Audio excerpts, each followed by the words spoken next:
Since her coronation in 1952, the Queen has visited virtually every corner of the United Kingdom. Now, as she heads for Dorset and Wiltshire on her Diamond Jubilee tour, it's time to meet some of the people whose lives she's touched. When I see her on TV, I always stand up, especially if it's a special occasion. And me being me, I have been known to salute her. Her Majesty always called me Maureen, and I always call her Your Majesty. We're going to see the Queen today. I'm in awe of the Queen. I mean, she is an incredible person, and you know, she is for the people.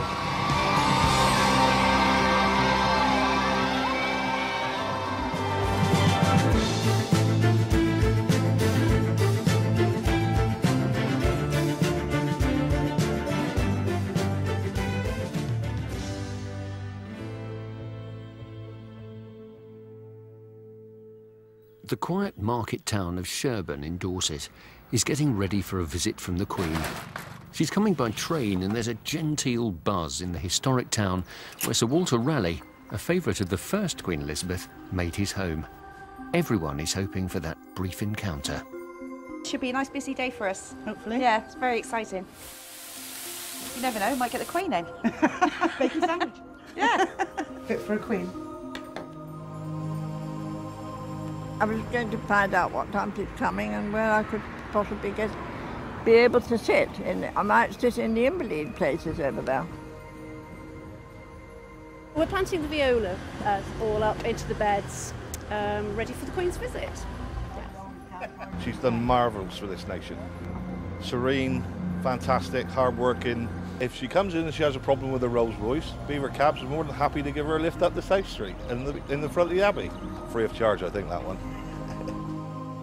Going up to the Abbey, and I can go round the other way, or I can go, I mean, I know all the ways round. I can get through there or round it that way. If this is shut altogether, I don't know whether I'll be able to get through here.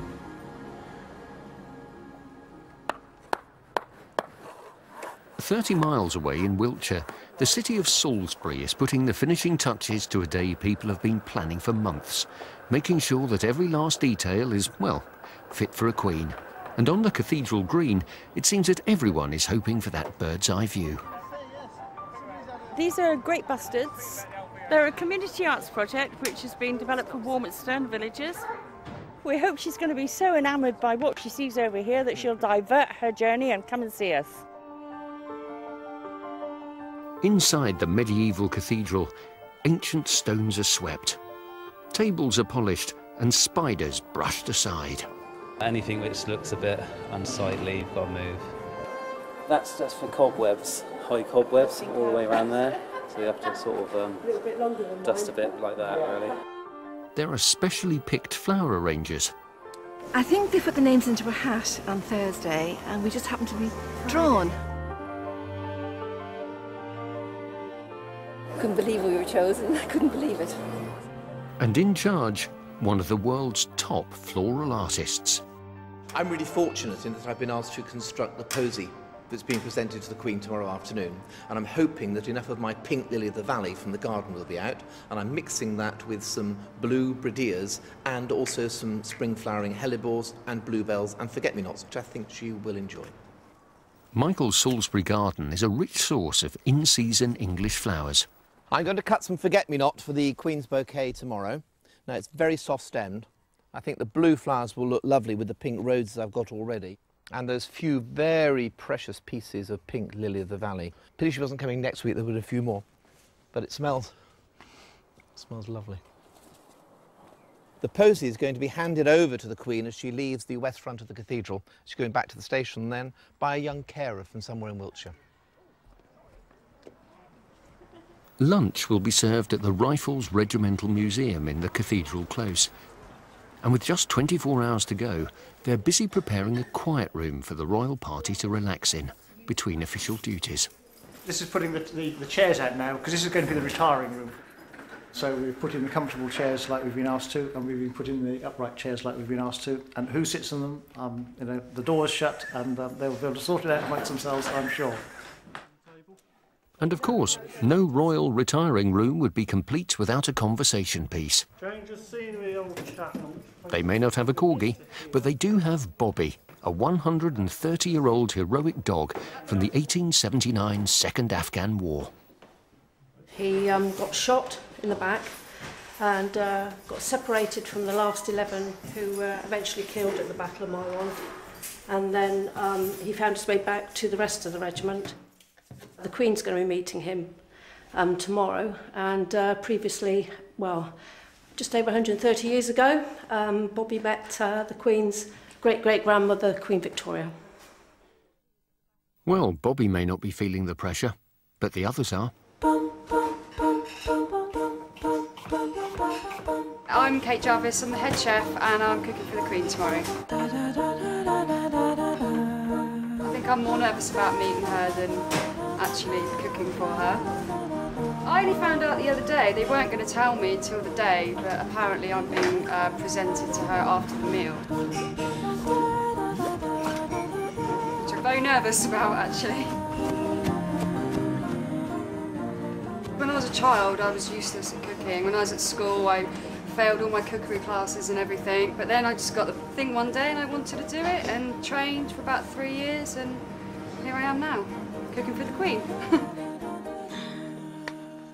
Get your head up. This doll a friend of mine made for me, and little pieces of material left over from one of Her Majesty's dresses I made when she went to Australia. That's her first visit. Meeting royalty can be daunting, as Maureen Rose from the New Forest discovered when she became the Queen's dressmaker in the 1970s. Her Majesty always called me Maureen, and I always call her Your Majesty. I didn't like... I know I can call her, or could call her, ma'am or ma'am, but I don't like that. To me, it sounds very American. This is one of her golden wedding dresses. I made a couple of them, actually. This was chiffon, layers of chiffon, skirt, and absolutely gorgeous gold lace. The first time I ever actually met the Queen was when I was asked to make some clothes for her, back along in 1973, I think it was. When I used to get home in the evening, I'd sort of breathe. Oh, and the air smelled so gorgeous at home, so disgusting in London. I shouldn't say that really, but gosh, especially on hot days. First visit to Buckingham Palace, absolutely traumatic. I was so excited about it, but really, really nervous. And I went in, and there was this tiny lady waiting to be fitted, excuse me, and I curtsied and said good afternoon to her. She must have heard my knees knocking, I'm sure. I went in, everything creaks, and put the garment on to her that I was really worried about because I thought it might be a little bit short. And I must have muttered under my breath, oh no, it is a little bit short. And then the protocol was, once Her Majesty was dressed, I would go to the door, turn the door handle, and Mr. Thomas would know Her Majesty was dressed and he could come into the room. And he walked in, and the first words he said were, oh dear, that skirt is a little bit short, isn't it? Oh, I can't tell you. And Her Majesty looked at Mr. Thomas, looked at me, down at her feet, scooped her shoes off, looked at Mr. Thomas, and she said, if I had a flat pair of shoes, there would be nothing wrong with the length of this skirt, would there? And she looked at me and smiled. She'd actually gone out of her way to make me feel comfortable.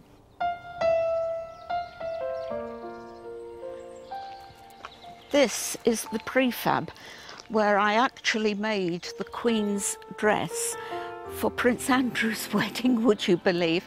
It's very respectable, it was, inside. She wouldn't have minded. Sometimes in the afternoon, you would look across there and there would be dozens of deer all laying down on that hill, having their afternoon nap.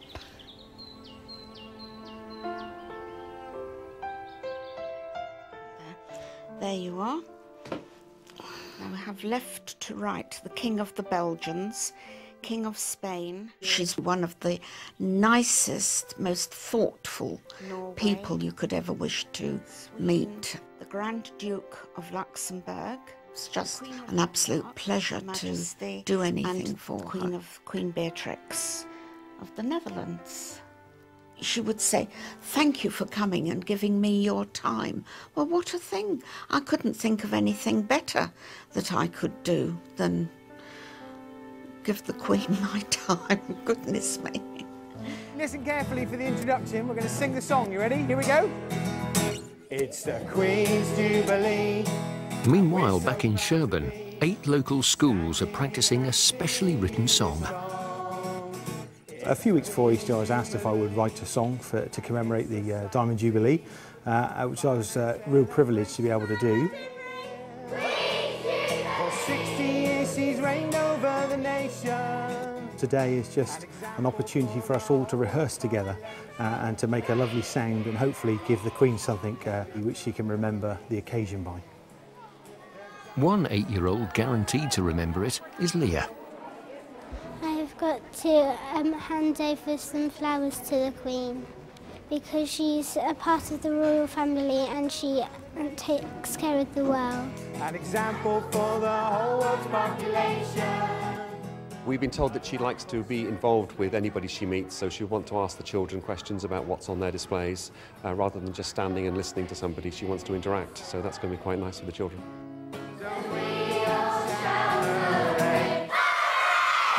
That'll do.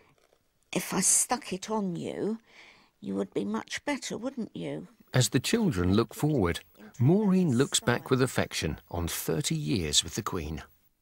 This is my proudest possession. It's the royal warrant, the coat of arms. When I had received the royal warrant, one of my customers said, "Oh, you've got to have the proper coat of arms in brass." And I said, "Oh, I don't know about that." So she actually paid for it for me to have because they're quite expensive. And it weighs an absolute ton. It's solid brass and it's gorgeous. But as I've retired now, I don't, have it anymore, but I can keep it under the bed, so as to speak. But it's so beautiful anyway. Harrods used to have them, sauce bottles, perfume, anything to do with Her Majesty the Queen would have one of these, and now I've got one. Yeah, quite something. There was a moment, can I tell you this? With Her Majesty, I don't know whether I ought to say it really, but anyway, there was a moment when I delivered a dress that Her Majesty was going to open Parliament in the next day. Her Majesty, after I'd finished and I was about to leave, somebody went to fetch a box and they brought the box in and Her Majesty opened it and it was the crown that she was going to actually wear the next day to open Parliament. My lords, pray be seated. And I had to put my hands behind my back because, I mean, there was the crown and there was me. And I was so afraid that I might put a hand out and touch it. I put my hands behind my back and Her Majesty gave me a wonderful history lesson of how it had been altered for her father's coronation, the amount it had to be altered for her coronation, and where all the different important stones in it came from and who they were, given to the royal family by. And I just couldn't believe when I was walking down the corridor how lucky I'd been to be able to see that at such close quarters. My government will take forward policies to respond to the rising aspirations of the people of the United Kingdom. I said to her, Your Majesty, thank you so much. I said, that is such a privilege to be able to see that. I thought you'd like to see that, she said. Although the dress was made in 1999, you see that. So it's quite an important occasion. It was a poster and I bought it in the Buckingham Palace shop. And then I had it laminated because obviously it would be in shreds by now otherwise. Queen Elizabeth II must have been filmed and photographed more than any other monarch. Doing their fair share, Jenny and Michael Bliss from Hedge End near Southampton, who've made a hobby out of following her visits. The car was much better in the old days because the Queen was much more visible, but the new one hides her quite a lot. But obviously it's for security reasons, so you can't really argue about that. Safe rather than sorry. Nice way. I thought it all out, where we're going to go to, and obviously we discuss it. And then Michael sorts out how to get there, don't you? And timings. He's very good at timings. And parking, because obviously that's a thing. And we work out what we can go to, don't we? And go to it. Please. If you're going to see a walkabout, you've got to be there really a long, long time in advance. I hate flags. Flags should be banned from all royal occasions because, I mean, it's nice that they want to wave their flag, but it's so irritating on your pictures. We don't know where the title Royal Traces came from because we certainly don't call ourselves that. We just say we're fans of the Queen, or we go Queen watching, I think we call it. No, we don't say we're followers. We say we're Queen watchers. I think she's a perfectionist and things have to be done right, which is right, really, in her position. It's no good having it done in a sort of tatty manner, is it? You know, I mean, she's setting an example to the rest of us, really. The Queen visits Abingdon in Berkshire, a town with 13 centuries of history, which was famous long before King Alfred fought the Danes. Over 60 years, there have been opportunities for fans and professionals to capture on film some historic moments. Her Majesty the Queen and the Duke of Edinburgh arrive at Royal Air Force Station Odium in Hampshire for the great coronation review and flypast. On display are many of the planes which have swept Britain to the forefront of aviation and which have helped the Royal Air Force to maintain its position as the foremost air arm of any country in the world. Portsmouth's Guildhall is majestically restored after its wartime damage. We wish success to you and the citizens of Portsmouth in all their future endeavours. Compressing several engagements into a brief 6-hour tour of Sussex, the Queen went to Hove to open the renovation scheme in George Street. The Queen then saw the renovations for herself.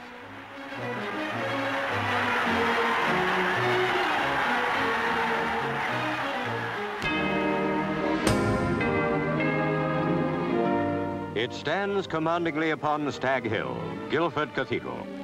And in the royal presence it was to be consecrated, since the Middle Ages, the first cathedral in the south of England to be erected on a new site. And now the Queen watches another Abingdon custom, the celebrated bun throwing. Crowds jump to catch the buns which are thrown from the roof of the County Hall by aldermen and other civic leaders.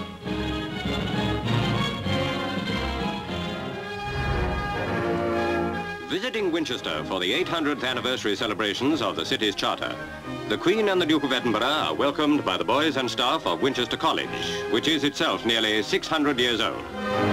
3 cheers for school follow the traditional greeting in Latin from the head prefect.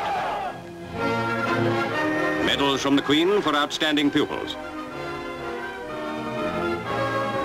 In education, Her Majesty tells the school, there is room for the unconventional as well as the conventional, for the new as well as the old. It caused a minor sensation because you approach the Queen with your jacket buttons undone.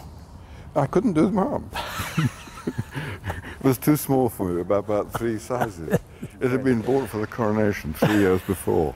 She was about sort of here, yes, behind there.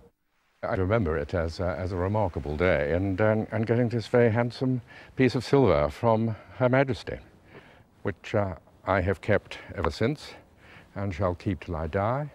On the back it's got a picture of the tomb of William of Wykeham, who founded the school in the 14th century. and round the edge it's got my name and the date. And it's been a treasure. I would be very, very sad if I was to lose it. A chap called Hamilton College won it. I met him later. Apparently become a clergyman, but got an awful lot of money. I remember him rather well, actually. Driving the Queen to many of these encounters were the royal chauffeurs. One of them was known as Chivers, here remembered by his son, who grew up alongside the royals. We were going around the local garden centre one day, and I saw them standing side by side with a price around their neck, which I thought was very reasonable, and I'd always wanted something like that in the garden. It's a bit flashy, I suppose, for a garden this size, but there's no upkeep for them. You don't have to feed them or anything. I first met the Queen at Balmoral in 1947 when I was about 14. They were playing cricket on the lawn in front of the castle and didn't have a number of players apparently. Saw me walking and called me over. Would I like to join in? As a family, we lived in the Royal Mews, had a flat in the Royal Mews where the cars and the carriages are kept and also where the horses are. And that opens out into Buckingham Palace Road. So it's right in the very heart of London, in Victoria.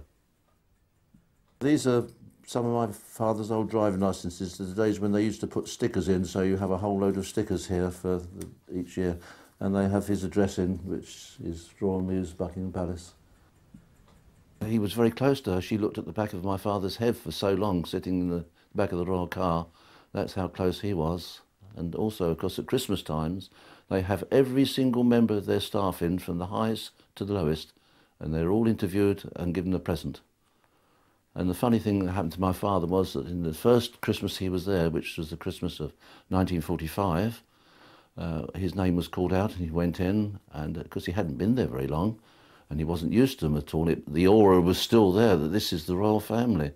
And there is a protocol. When they've spoken to you and give you your present, they say to you, well, Chivers, we wish you a very happy Christmas. And the protocol answer is, thank you, Your Majesty, I wish you the same. And you bow and back out of the room. And they were talking to my father about his army service, about his medal ribbons he'd got on his chest, obviously. And they suddenly said to him, well, Chivers, we wish you a very happy Christmas, and gave him his present. And he said, well, thank you. Same to you. Remember he'd said the wrong thing and bowed and went to back out of the room, and he fell over a footstool that was behind him. And they had to come, the king came down off the dais and helped lift him off the ground. He liked to joke, didn't suffer fools gladly, was very thoughtful of people, and a great father to have, yeah.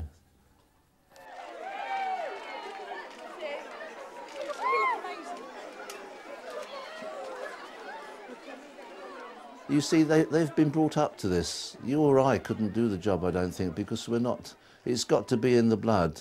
From the earliest days as children they are brought up. They are royal family. And they get used to it. It's so natural to them. But it doesn't stop them being human. When I see her on TV, I always stand up, especially if it's a special occasion. And me being me, I have been known to salute her. It's the old thing from the army. She is my Colonel-in-Chief. She is the lady that I'm sworn to defend. I remember distinctly that she did this at the coronation, and she dedicated herself to her people. And the way I look at it these days, it's like the advert for the tin of varnish. You get what is said on the tin, and that's exactly what we've got from her. She has dedicated herself to her people, and God bless her for it. Over in Sherborne, the rain is bringing out similar dedication and British spirit as the big day dawns.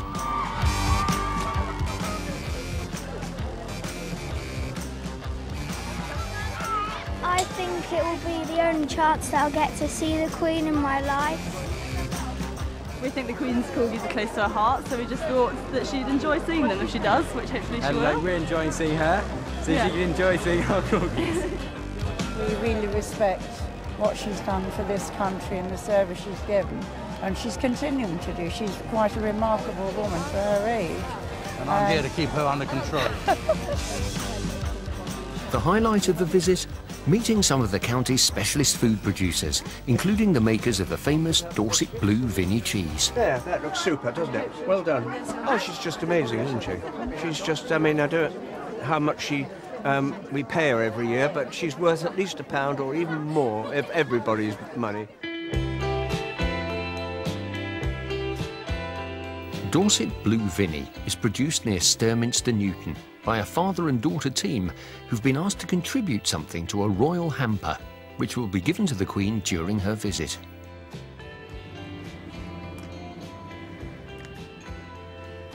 Very careful to make sure that it comes out in a nice plug, as it's extra special. And there's the Queen's cheese in that lovely pot. And so I'm really, really proud that I've been chosen to put this cheese in the hamper. Cheese!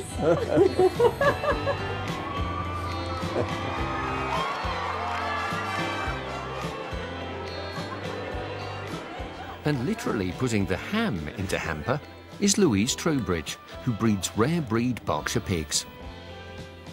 Some people think pigs don't actually eat grass, but they do. You watch them now, just foraging away. I think it's brilliant.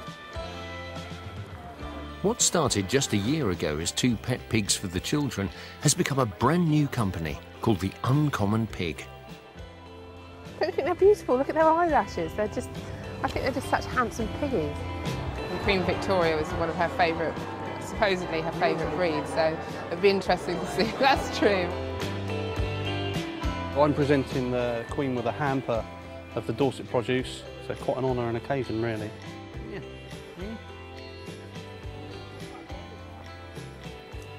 The flavour's amazing. The flavour from the fat, the way it renders down, the way it crispens up naturally. And just the flavour that you get from the meat is just like no other. You know, we've bred our own pigs, but they don't even compare to these guys. So a little bit nervous. I think she'll probably take a few packs of sausages and 3 for a £10 so. Bargain. Hope she's got some loose change. Outside the 1200-year-old Sherborne Abbey, not even a severe weather warning is enough to dampen the spirits of the hundreds of well-wishers who've gathered to greet the Queen. The Queen was last in Sherborne 14 years ago to unveil a new window in the Abbey. Today, there's a Mad Hatter's tea party to attend and the chance to have a chat about the cheese and take a butcher's at the Berkshire bacon. She talked to all of us, and it was lovely. She spoke with my dad and noticed it was unpasteurised, which was brilliant. She was also quite interested to know how I got the blue into it. As I saw her filling out, I felt quite faint, just overcome by the occasion. My husband told me to pull myself together, and we did, and it was lovely, so I'm glad. Prince Philip also came along, got as far as the next stand, and then turned around and went back, so we missed that one. I don't think she thought it was actually for her. And then so when we said this hamper is for you, she went, really, is that for me? And that was it, yes, it's made my day, and hopefully she'll be made up in the morning. And when asked if she knew anything about Queen Victoria's favourite sort of pig, she said she had no idea. Yes, yeah. I mean, a shame. So yes, very exciting, and it was nice to be able to talk to her because we didn't actually think we were going to be able to chat to her. You get so used to seeing her on the television, and then when you see her in person, it's like, ooh, a bit starstruck.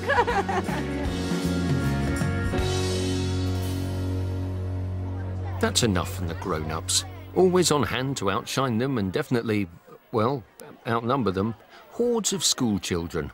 Rumour has it that the idea of the Mad Hatter's tea party came from Buckingham Palace. She had a very posh hat and very posh clothes, and she said that, is that for me? Because she saw the presents that I was going to give her, and then she said, thank you. Good boy. Alan Parton from Petersfield has met the Queen before. He started a charity called Hounds for Heroes after a dog helped him to recover from a terrible accident during the Gulf War. Good boy. I believe in serving Queen and country, and one of the reasons when we reconciled medically why I had 2 attempts at suicide, one of the things that teased out was the feeling I'd let Queen and country down. Though I come back injured, that I actually felt I'd let my country down. I didn't come back on the ship with the flags waving back into Portsmouth with everyone else. I was sort of medevac back to some obscure airport, stuck in the back of an ambulance, and woke up sort of 5 years later, you know, with a tacky envelope by the bed with a medal in it, you know, which meant nothing because it wasn't my history. This dog, Endel, is part of Alan's history, and their story is being made into a Hollywood film. It was just this one chance meeting with a very special dog who's famously known as Endel, who came into my life, and when I couldn't speak, he patiently learnt sign language like hat, razor, gloves, coat. He learned about 1,000 commands of signing, and I couldn't even communicate with my family, but I could with that dog. Inspired by Endel's ability to help him, Alan now helps train assistance dogs for other injured servicemen and women, and already has a waiting list of 500. With people, I would have rather shut up than be stupid, you know, and sound stupid in front of them. But with the dog, I could relax my guard. You know, it was an honest partnership, and, you know, and every day. And one of the things I lost in my head injury was emotions. I didn't have love, hate, happiness or sadness. And without any one of those emotions, I think it's difficult to be human, as we know what a human is. But I lost all those emotions, and that dog taught me all the emotions I'd lost, you know, almost on a daily basis. And as someone described, my life was like a jigsaw puzzle blown up in the Gulf War. Every day Endel went off and got a bit of that puzzle, missing bit, and brought it back. And there was a big bit missing, but what he did bring back made sense, and we could move on. So you're both walking on from the back. And it was a mutual interest in dogs that brought Alan into contact with royalty. The first time I met the Queen was at Windsor Castle, and I mean, that was incredible. It was a private audience with the Queen, and she, you know, she was meeting Endel for the first time.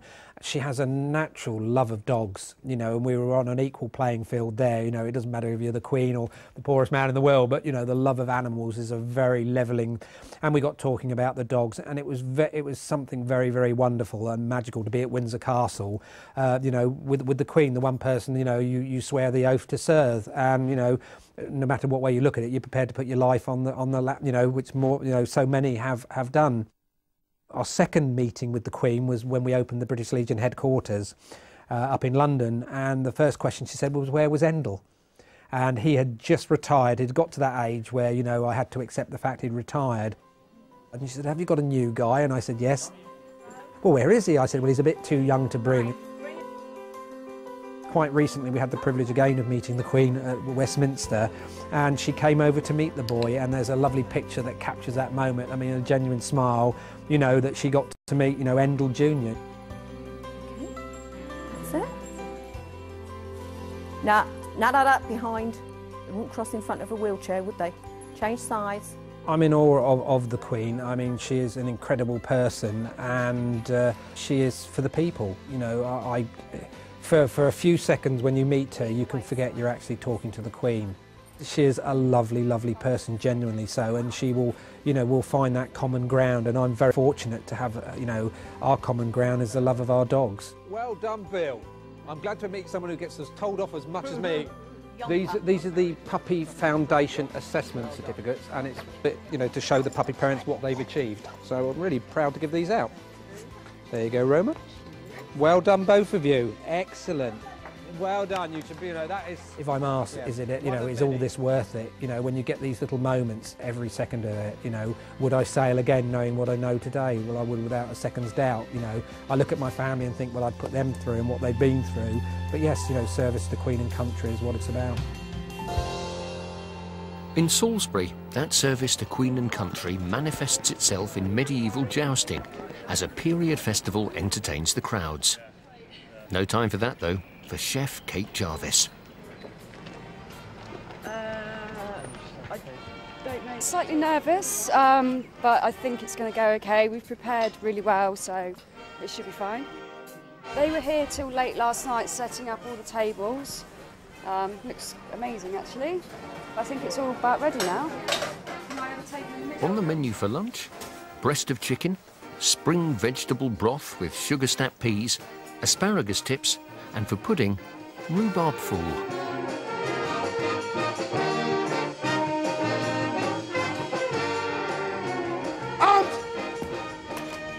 Sergeant Mark Benson from 4th Battalion the Rifles has a leading role, greeting the Queen. Rifles! Left and right, turn! Quick! March!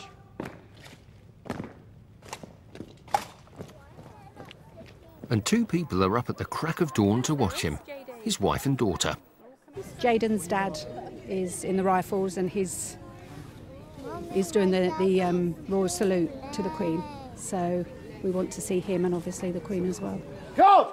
Get on! Parade! Go! Do you believe I'm the first here? Yes. We're very keen this morning.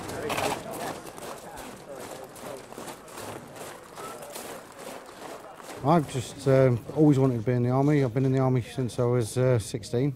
And prior to that, I was in the Army Cadets. So I've always been in uniform, one way or the other, since the age of 13. It's a job I love doing. Forward! Very proud man.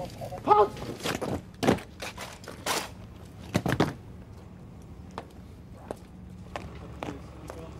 Afghanistan, Iraq, Bosnia, Kosovo, Northern Ireland, to mention but a few. The very Britishness of the whole thing wows tourists and locals alike. It's supposed to be coming to see the Queen today, not me. Well, she's seeing Elizabeth II, and she's a person who does royal duties.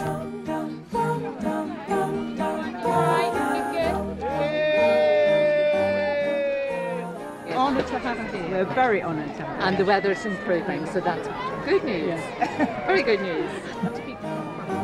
Proud to be English, and we're proud to have a lovely Queen. Did you see it?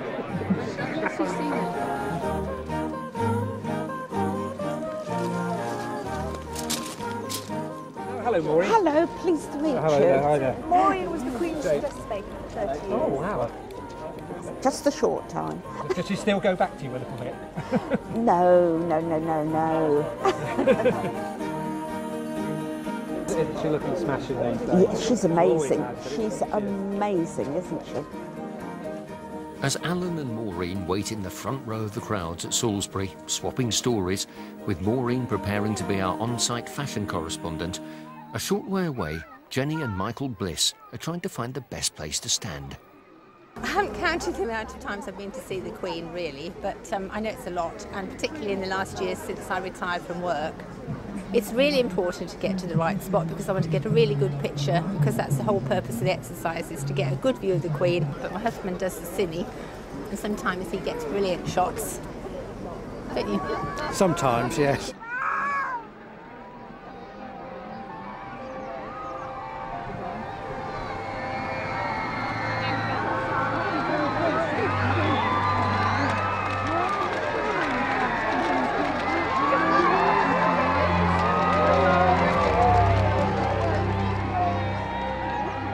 Just got one head in the way and a couple of flags flying, but I think it's a clear picture otherwise. Just hope it's in focus.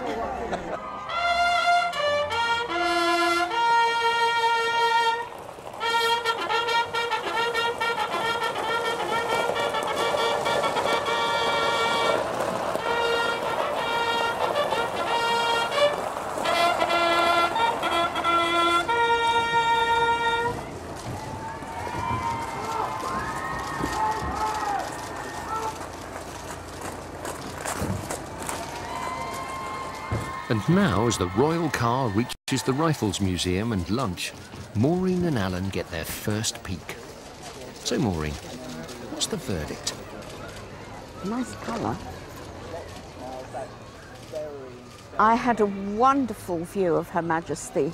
I doubt very much if she actually saw me, but the excitement was mine. She wouldn't be so excited to have a look at me as I was of her.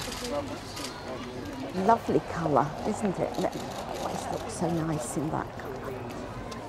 Always need to put her in something really strong so that she can be seen. Everybody knows that's the Queen.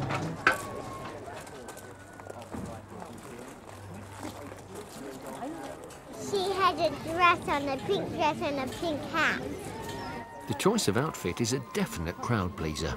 Oh, it's beautiful, bright pink hat and a long coat. Cerise, dear. Cerise, we're calling it, yeah.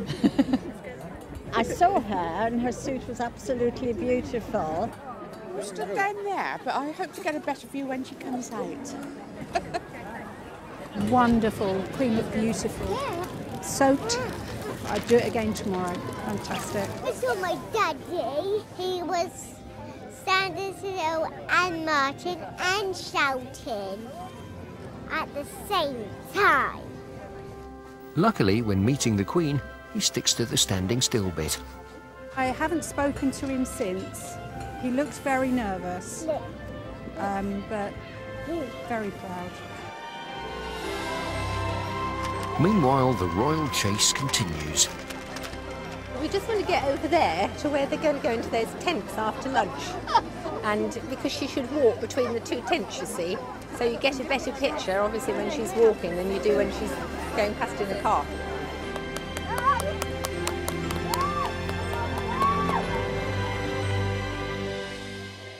I got loads of good video of her. Yeah.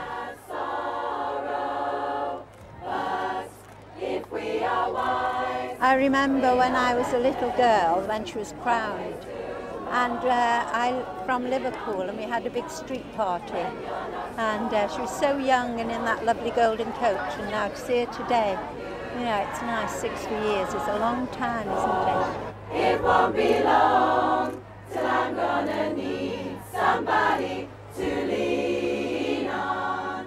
So, as the Queen waves goodbye in a city which holds the British Army so close to its heart, the last word goes to the Salisbury Military Wives Choir. Right up the road, I'll share your load. If you just call me, lean on me, when you're not strong, and I'll be your friend. I'll help you carry on, for it won't be long till I'm gonna need somebody to lean on. When she appeared, the sun was shining, she walked into the tent, and it was just a perfect end to all this hard work. We've taken lots of photos of just to get the atmosphere of the day, because it's nice to have, isn't it? Yes, put it on Facebook this evening. Let everybody see it.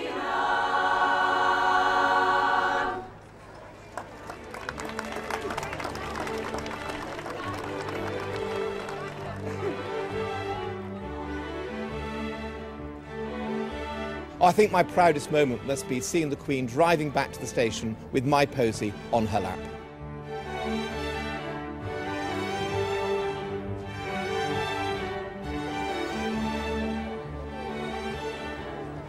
Can't see what's going on at the same time as you're operating the camera. They left the car window open, which was She's rather actually nice. looking this way. With Yes, the she car gave a window really big open. smile Yeah. when she drove off. Oh, that's really nice, that bit. Yeah. Oh, that's good. That's good. You got the same bit as me. Yes. And you're more close up. Yeah. Well done. I was really pleased I came today, even in spite of the weather.